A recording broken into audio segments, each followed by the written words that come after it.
Have you ever been told to leave your own son's home, not because you did something wrong, but because you embarrassed someone by simply existing? I never imagined those words would come from the woman my son loved. But on a cold Saturday morning, my daughter-in-law looked me straight in the eyes and said, "Pack your bags before my friends arrive. I don't want them seeing you here." For a second, I honestly thought she was joking. I even smiled. But she didn't. Her face stayed cold. My son stood only a few feet away and said nothing. That silence hurt far more than her words ever could. I slowly looked around the beautiful living room. Every corner reminded me of the sacrifices I had made for my family. I remembered working double shifts as a nurse after my husband died. I remembered skipping meals so my son, Ethan, would never have to. I remembered selling my wedding ring just so he could finish college without debt. And now, I was standing in the house whose down payment I had quietly helped pay for, being treated like an unwanted guest. My name is Margaret Collins. I'm 68 years old. And until that day, I believed family meant forever. I couldn't have been more wrong. 3 months earlier, everything had seemed almost perfect. Ethan and his wife, Vanessa, had invited me to stay with them while my apartment building underwent emergency repairs. "It'll only be for a few weeks, Mom," Ethan had said. "We'd love having you here." Vanessa smiled too. Or at least, I thought she did. The first week was wonderful. I cooked dinner, watered the flowers, helped fold laundry. I even baked Ethan's favorite apple pie every Sunday, just like I had since he was 8 years old. Vanessa always thanked me politely. But there was something strange about her smile. It never reached her eyes. Little by little, I started noticing small things. She would quietly move my family photos off the shelves after I arranged them. She complained about my cooking, even though Ethan loved every meal. If I laughed too loudly, she'd glance at me with obvious annoyance. If I watched television in the living room, she suddenly needed the room for work. At first, I blamed myself. Maybe I was in the way. Maybe sharing a home was simply difficult. So I became quieter, smaller. I stayed mostly in my room. I stopped baking. Stopped humming while making breakfast. Stopped feeling like part of the family. Then one evening, I accidentally overheard Vanessa talking on the phone. "I can't wait until she's gone," she whispered. "I feel like I'm living with a museum exhibit." My heart sank. But what I heard next was even worse. "I feel like I'm living with a museum exhibit," Vanessa whispered. I stood frozen outside the hallway. Then her voice dropped even lower. "And don't worry, by next weekend she'll be gone." Gone? What did she mean? I hadn't told anyone I was leaving. Before I could hear more, the bedroom door opened. I quickly stepped into the kitchen and pretended to wash a coffee mug.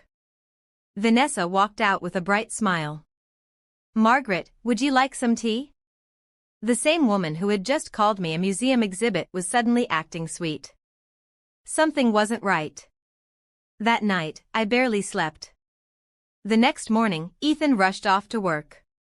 As always, he kissed Vanessa goodbye, smiled at me, and said, "Love you, Mom. See you tonight." For a brief moment, I wanted to tell him everything. But I stopped myself. Maybe I had misunderstood. Maybe I was just being overly sensitive. I didn't want to create problems in his marriage. So I stayed silent. That decision would become my biggest mistake. Over the next few days, Vanessa became unusually kind. She asked about my favorite meals. She offered to drive me to the grocery store. She even bought me flowers.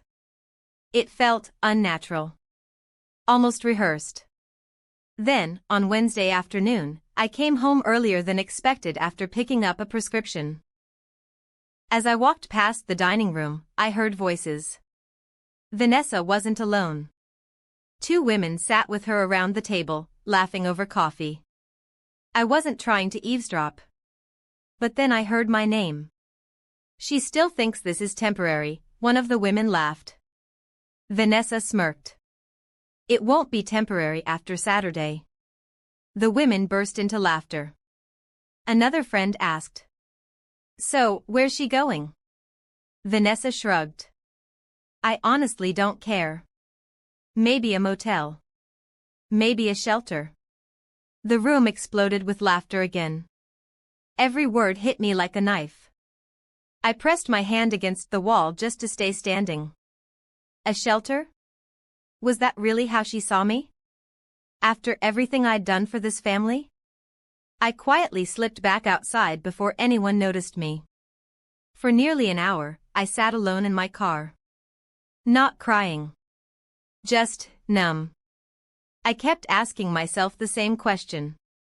What had I done to deserve this? But deep inside, I had no idea that Vanessa wasn't simply trying to get rid of me. She was hiding something much bigger. Something that, if I discovered it, could destroy her entire life. I didn't tell Ethan what I had heard. Not because I was afraid. Because I couldn't bear the thought of making him choose between his wife and his mother. For 38 years, I had protected him from pain. One more time wouldn't hurt. Or so I believed. Saturday arrived. Vanessa had been cleaning the house since sunrise. Fresh flowers decorated the dining table. Expensive candles filled the living room with vanilla fragrance. Crystal glasses sparkled under the lights. Everything looked perfect. Except me. At exactly 11 o'clock, Vanessa walked into my room without knocking. She didn't smile this time. She folded her arms across her chest. My friends will be here in an hour. I looked up from the novel I was pretending to read. So, she said coldly. Pack your bags before my friends arrive. I don't want them seeing you here. The room went completely silent. I stared at her. I thought you were joking the other day. I wasn't. But where am I supposed to go? She shrugged. That's not my problem. I swallowed hard. Ethan asked me to stay. Vanessa stepped closer. And I'm telling you to leave. Before I could answer, the front door opened. Ethan? I called hopefully. But it wasn't him. It was a delivery driver carrying several large boxes. Vanessa rushed downstairs, leaving my bedroom door wide open.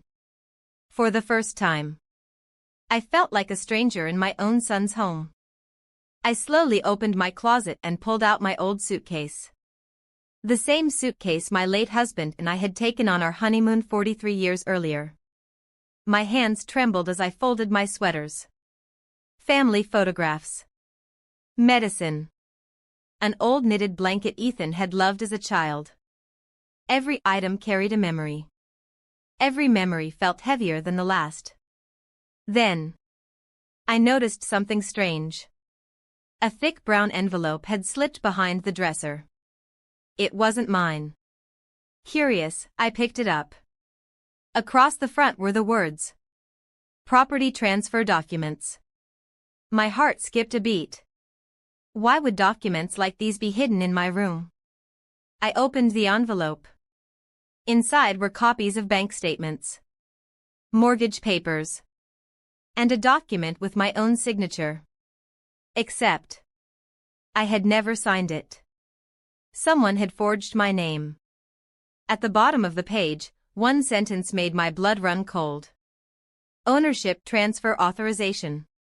I read it again. And again. This wasn't about forcing me out of the house. This was about something far more dangerous. Someone was trying to steal something. Using my name. Just then, I heard Vanessa's footsteps coming back upstairs. I had only seconds to hide the papers. And if she found them in my hands, everything would change. Vanessa's footsteps grew louder. 1, 2, 3. She was almost at my bedroom door. Without thinking, I slid the envelope beneath an old quilt inside my suitcase and zipped it shut. Just as I stood up, Vanessa walked in. Her eyes immediately scanned the room. Then they landed on my suitcase. A slow smile spread across her face. "So, you finally listened." I forced myself to stay calm. "I was packing." "Good." She looked around again, almost as if she were searching for something. For a brief second, I wondered. Did she know about the envelope? An hour later, her guests arrived. Laughter filled the house. Champagne glasses clinked together. Music echoed through the living room. I quietly picked up my suitcase. No one stopped me. No one even noticed. Not until Ethan walked through the front door. He looked surprised. "Mom? Where are you going?" Before I could answer, Vanessa spoke first. She wanted a little vacation. I told her she deserved some time for herself. I stared at her in disbelief. She lied so naturally, as if she'd rehearsed it. Ethan smiled. "Really, Mom? Why didn't you tell me?" For one painful moment, I almost told him everything. But then I saw how exhausted he looked after working 12 hours. I couldn't ruin his day. So I whispered, "I'll be fine." He hugged me tightly. "I'll call you tonight." As I walked out the front door, I looked back one last time. The house I'd helped build with years of sacrifice no longer felt like home. Instead of checking into a motel, I drove to my younger sister Helen's house. The moment she opened the door, she knew something was wrong. "Margaret. What happened?" I tried to answer. But the words wouldn't come. For the first time in years, I broke down crying. After I calmed down, I showed Helen the brown envelope. She carefully examined every page. Then she suddenly froze. "Margaret. Did you sign this?" "No." She looked at me with fear in her eyes. "Then someone forged your signature." She picked up another paper. "This isn't just paperwork. This document transfers your share of the lake house." I blinked. The lake house? Our family's lake house had belonged to my late husband. After he passed away, ownership was shared between Ethan and me. It wasn't worth millions. But it was worth enough to change someone's life. Helen slowly looked up. "I think someone is trying to steal your half before forcing you out." A cold chill ran through my body. Suddenly, everything made sense. Vanessa didn't want me gone because I embarrassed her. She wanted me gone before I discovered what she had done.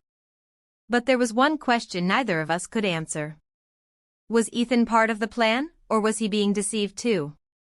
That answer would change everything. I barely slept that night. Every time I closed my eyes, I saw Vanessa's cold smile. And those forged documents lying inside the brown envelope. By morning, Helen had already made a decision. "We're seeing my lawyer." An hour later, we sat across from David Reynolds, an elderly attorney who had handled my late husband's estate years ago. He adjusted his glasses and carefully examined every page. The room fell silent. He didn't say a word for almost 10 minutes. Finally, he looked up. "Margaret." His voice was unusually serious. "These signatures are almost certainly forged." My stomach tightened. But that's not the worst part. He slid another document toward me. This transfer wasn't prepared by an amateur. It was filed correctly. Which means someone expected you would never challenge it. I felt the blood drain from my face. "So, what happens now?" David leaned back. "If we act quickly, we can stop the transfer. But if the property is sold before that..." He paused. Recovering it could take years. Helen looked at me. We have to tell Ethan.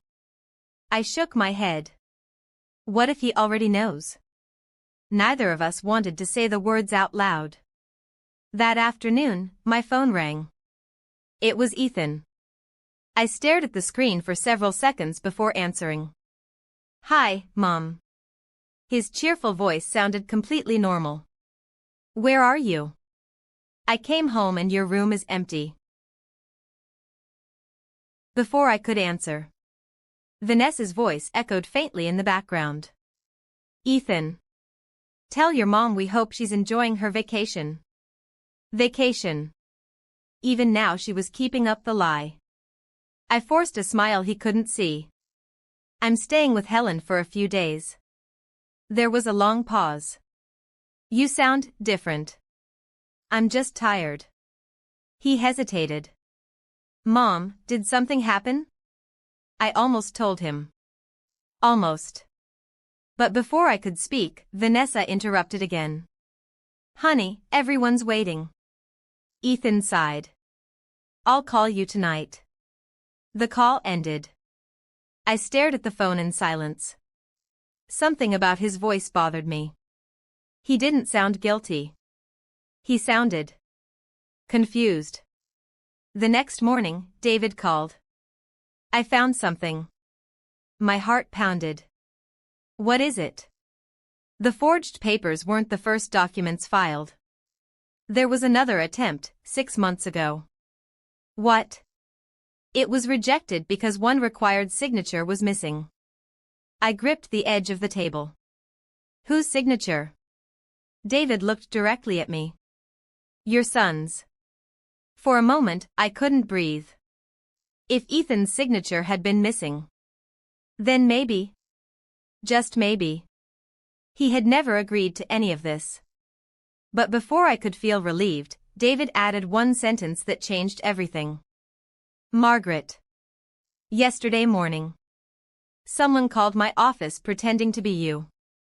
They wanted to know whether these documents had been reviewed. Someone knew I had found the envelope. And that meant someone was now trying to stay one step ahead of me. I couldn't stop thinking about David's words. Someone called my office pretending to be you. That meant one thing. Whoever forged those documents knew they had been discovered. And now they were panicking. Helen locked every door before we went to bed. You shouldn't stay alone tonight, she insisted. I nodded. For the first time in years, I felt genuinely afraid. Not because of the property. Not because of the money. But because I no longer knew who I could trust. The next morning, David called again. I have good news. I've placed a temporary legal hold on the lake house. I let out a deep breath. So no one can sell it? Not without your approval. For the first time in days, I felt a tiny spark of hope. But it disappeared seconds later. There is something else. David said quietly. I think you should see this yourself. An hour later, Helen and I arrived at his office. David placed a small USB drive on the desk. A neighbor near the lake house has security cameras. They agreed to share the footage. He plugged the drive into his computer. The video began. The timestamp showed 3 nights earlier. The screen displayed the front gate of the lake house. A black SUV pulled into the driveway. The driver's door opened. Vanessa stepped out. She wasn't alone. A man in a dark suit followed her. Neither of them looked around. Almost as if they believed no one would ever see them. The man unlocked the front door. Both disappeared inside. 40 minutes later, they walked out carrying several large file boxes. My heart pounded. What are they taking? David paused the video. I don't know. But I have a feeling those boxes contained the original property records. Helen covered her mouth. My God. Just then, another vehicle entered the frame. A silver pickup truck. The driver stepped out. I leaned closer to the screen. No. It couldn't be. The man walked toward the house. David froze the image. Helen looked at me. Margaret. The man looked exactly like Ethan. Same height. Same jacket. Same truck. Tears filled my eyes. Please don't tell me my son was involved. But David wasn't convinced. Wait. He zoomed in. The image became clearer. Then he frowned. This isn't Ethan. What? The license plate is different. And look closely. The man had a beard. Ethan had been clean-shaven for years. Someone had deliberately driven a truck almost identical to my son's. Someone wanted the security footage to make Ethan look guilty. That wasn't a coincidence. It was a setup. Which meant the real criminal wasn't just stealing property. They were trying to destroy Ethan's relationship with me forever. But why? And who was the mysterious man helping Vanessa? David looked at us gravely. I think it's time we find out who he really is. Just then, David's assistant rushed into the office, pale and out of breath. Mr. Reynolds? There's a woman outside asking for Margaret. She says, if Margaret doesn't come out right now, she'll tell the police everything. The woman waiting outside was Vanessa. David looked at me. You don't have to see her. I took a deep breath. No. It's time. Vanessa was standing in the reception area. Her makeup was smudged. Her expensive designer coat was wrinkled. For the first time since I'd known her, she looked frightened. The moment she saw me, she rushed forward. Margaret, please. I stepped back. What do you want? She glanced nervously toward the glass doors. We need to talk. Alone. David immediately interrupted. Anything you say can be said here.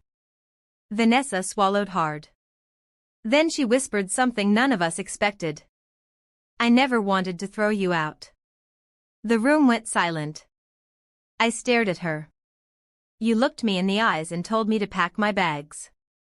Tears filled her eyes. I know. But I thought I had no choice. No choice? I asked bitterly.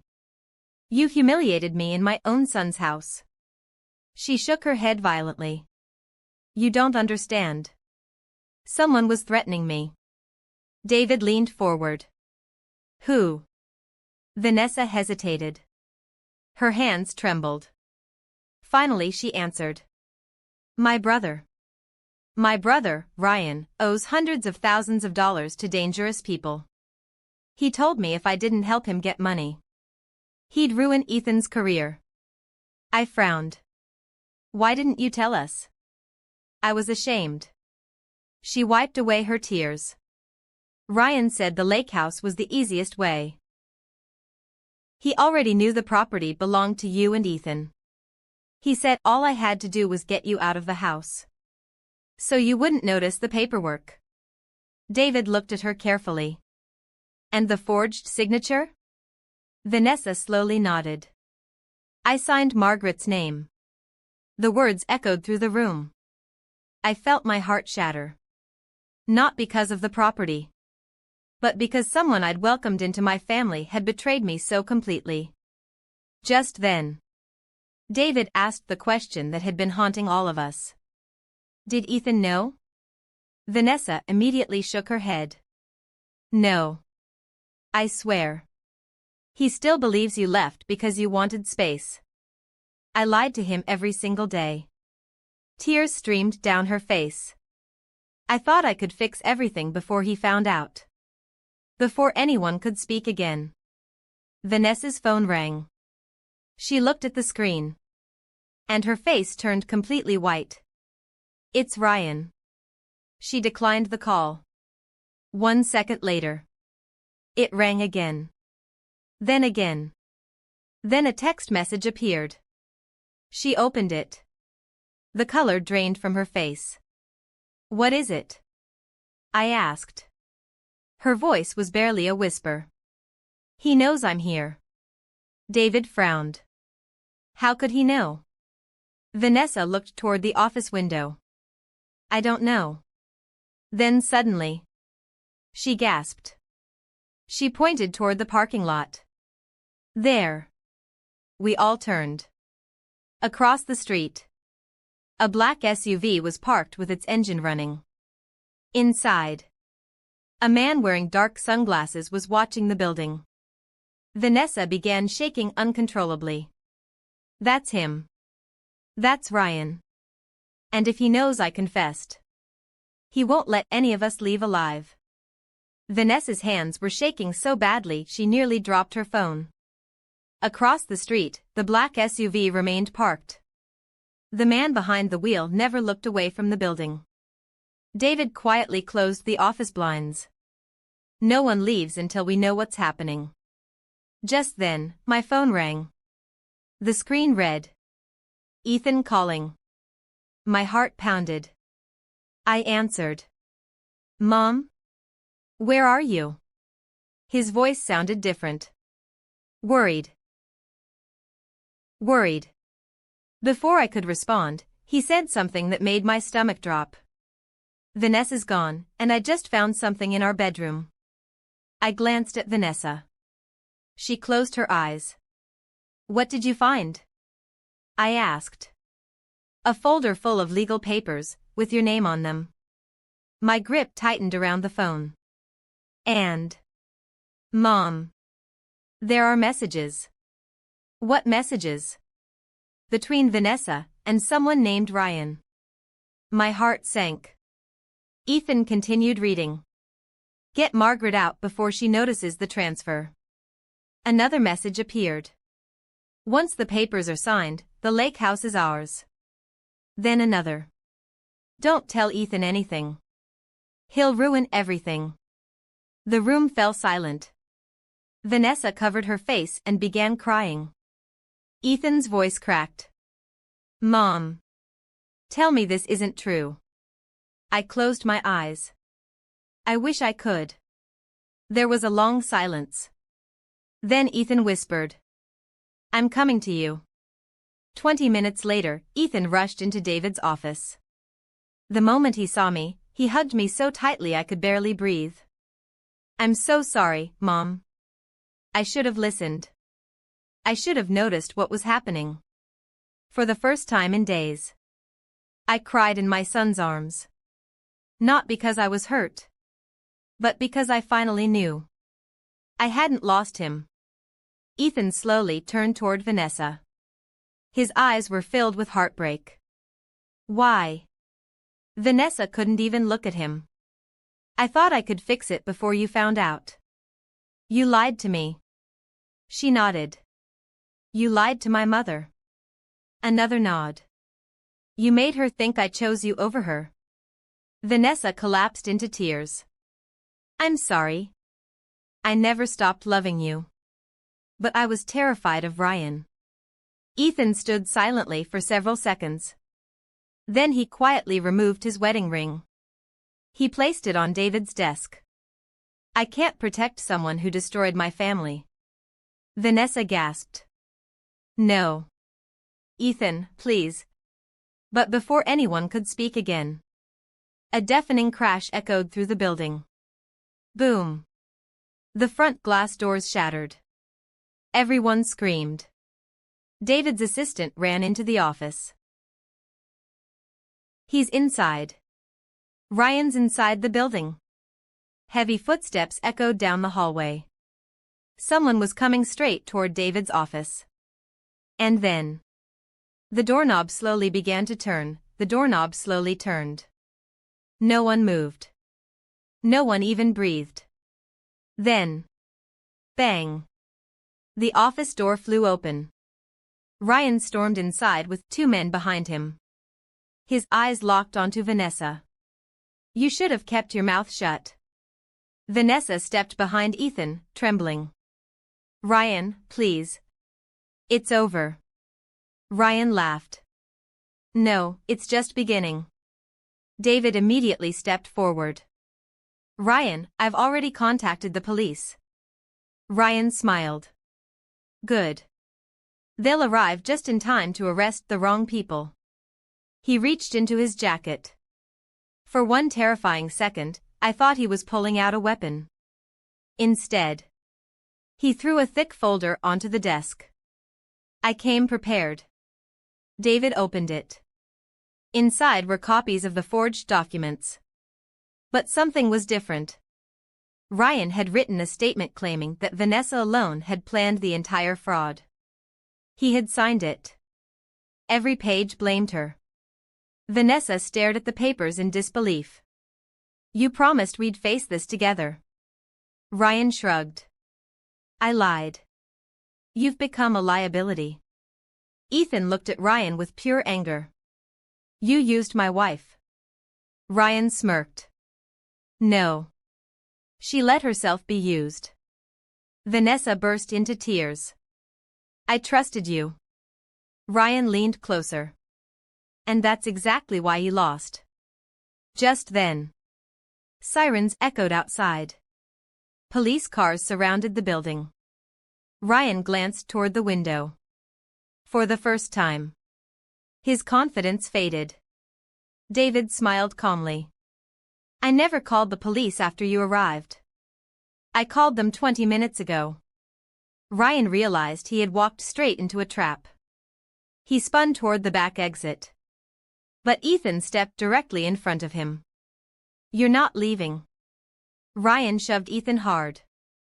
Ethan stumbled backward, crashing into a chair. I screamed. Before Ryan could run, 2 police officers rushed through the broken doorway. Police! Don't move. Ryan sprinted toward the hallway. One officer chased him while another stayed behind. Seconds later, a loud struggle echoed outside. Then silence. An officer returned. We've got him. The room filled with relief. Vanessa collapsed into a chair, crying uncontrollably. She looked at me through her tears. I know I don't deserve forgiveness. But I am sorry. I looked at the young woman who had broken my heart. Then I quietly said, being sorry doesn't erase what happened. But telling the truth today may have saved my son's future. 3 months later, Ryan was sentenced to prison for fraud, forgery, and conspiracy. The forged property transfer was cancelled. The lake house legally remained with Ethan and me. Vanessa accepted responsibility for her role and received probation after cooperating with investigators. She moved into a small apartment across town. She and Ethan separated. Neither of them spoke about divorce. Not yet. One quiet Sunday afternoon, Ethan and I sat on the porch of the lake house watching the sunset. He looked at me with tears in his eyes. Mom. I almost lost the one person who never stopped fighting for me. I smiled gently and squeezed his hand. No, son. You found your way back. And sometimes, that's what family really means.